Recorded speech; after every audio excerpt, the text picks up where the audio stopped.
1976 সালে আজকের দিনে হুসাইন কুলি খান বাংলার শাসক নিযুক্ত হন।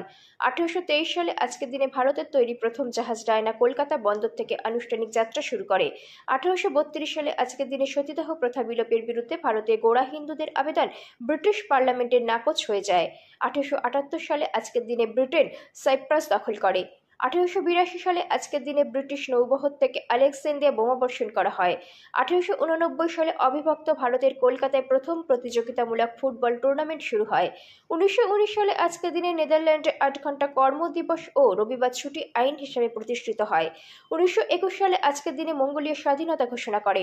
1930 সালে আজকের দিনে অস্ট্রেলিয়ান ক্রিকেটার ডন ব্র্যাডম্যান একদিনে 309 রান করার রেকর্ড করেন।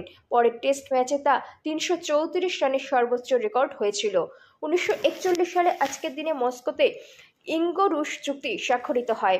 1960 সালে আজকের দিনে পাশ্চাত্যের বিভেদ ও শাসন করার নীতির ফসল হিসেবে কঙ্গোয় দীর্ঘস্থায়ী গৃহযুদ্ধ শুরু হয়।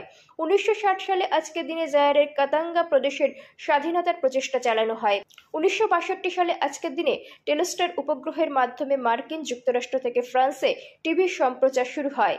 1979 সালে আজকের দিনে আমেরিকার প্রথম স্পেস স্টেশন স্কাইল্যাব ভারত মহাসাগরে ভেঙে পড়ে।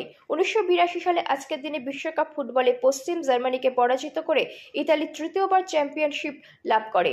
1990 সালে আজকের দিনে বাংলাদেশের ব্রাহ্মণবাড়িয়ায় গ্যাসের খনি আবিষ্কৃত হয়। 1991 সালে আজকের দিনে জেদ্দায় ফিরতি বিমান বিধ্বস্ত হয়ে 266 হাজি নিহত হয়।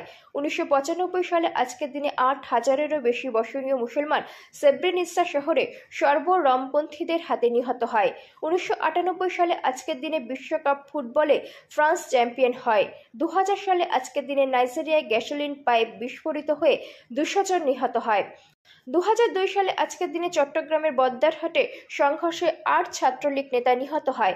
2006 সালে আজকের দিনে ভারতের মুম্বাইয়ে সিরিজ বোমা হামলায় 209 জন নিহত হয়।